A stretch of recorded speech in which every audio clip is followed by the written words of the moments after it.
Hello everyone, Coach Trent with you here for another installment of online videos for the Nutrition Challenge. Last week we spoke about temptation bundling, so hopefully you've been able to combine some behaviours to lead to some healthier and more productive habits. This week we are going to be sharing another strategy around habit formation, and I really like this one because it's so simplistic and easy to implement. So it revolves around the idea of psychological friction. Okay, so our brains are very sophisticated things. They can do a lot and they keep us alive, but they don't go so well breaking down really big constructs or really big tasks. So what our brain likes to do is we like smaller units that our brain can cope with and doesn't get too overloaded or overwhelmed. So what I'm going to be sharing with you today is called the 2-minute rule. And essentially what the 2-minute rule is what we want to do is to break down any task that we want to, or any habit that we want to build. We want to break it down into 2-minute increments or 2-minute units. Now what this does, it allows the brain to break it down and break down a habit that you'd like to implement.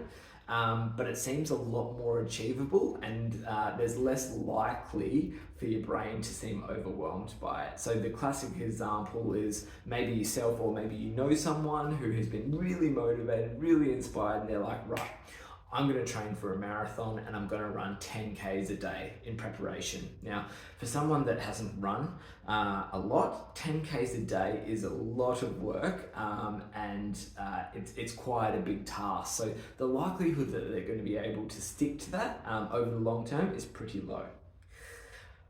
An alternative strategy might be, okay, we've set ourselves the goal that we want to run a marathon. Instead of running 10K a day, we might run for 2 minutes every single day. It might take a bit longer to get there, but the science shows, and they've done studies on this, on habit formation, those that are able to break down a task into 2-minute increments are much more likely to sustain the habit over the long term because they don't, what they call, they don't suffer from, or they don't experience habit fatigue. Okay, so if you're sitting there thinking 2 minutes, that's not very long, that's exactly the point of it.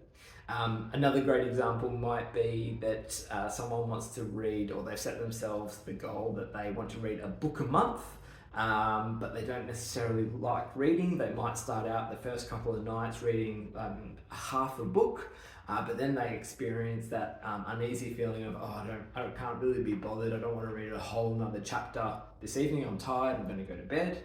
But what the 2-minute rule purports is this idea of, okay, if I can just commit to 2 minutes. Now 2 minutes should be, everyone should be able to have 2 minutes. The number of hours and how much time we have in a day, 2 minutes is a minuscule amount of time.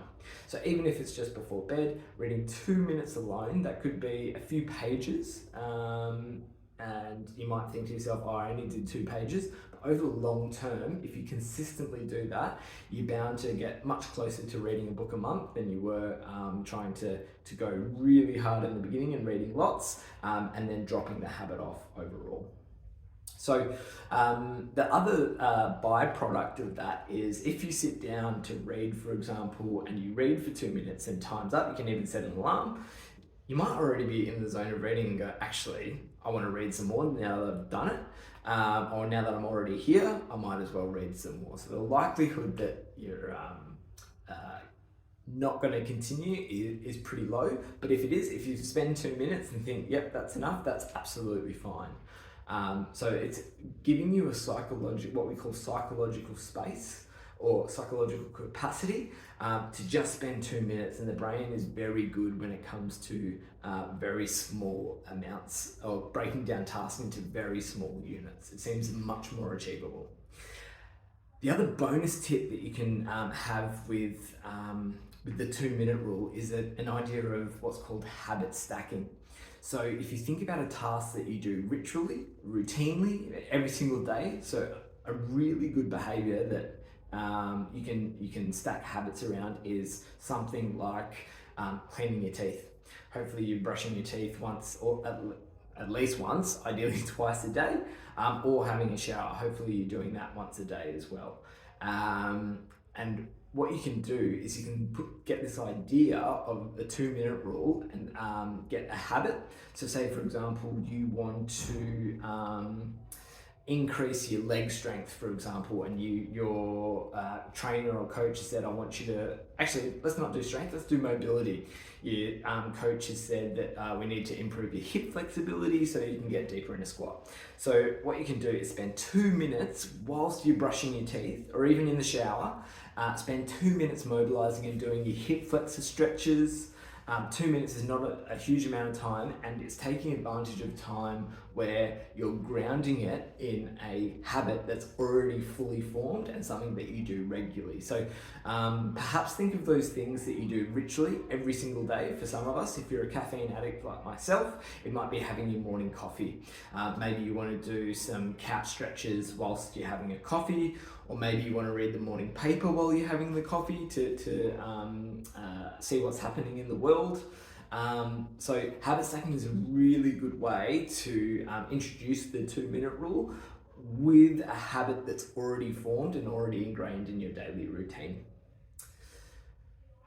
So I hope that helps. As a takeaway exercise, I'd encourage you to make a list of all of the things that you do routinely on a regular day, on a regular basis rather, and see what habits or what new habits you could start to introduce and couple with in 2-minute increments. And all you need to do is commit 2 minutes a day. So, 2-minute rule, hope that helps. This is the final video in the 4-part series. Would love to know what you thought, and if you have any suggestions on how we can improve, or also what your learnings were. Coach Steve would love to get your thoughts. So wishing you all the best on the rest of the nutrition challenge and beyond. Okay, thanks everyone.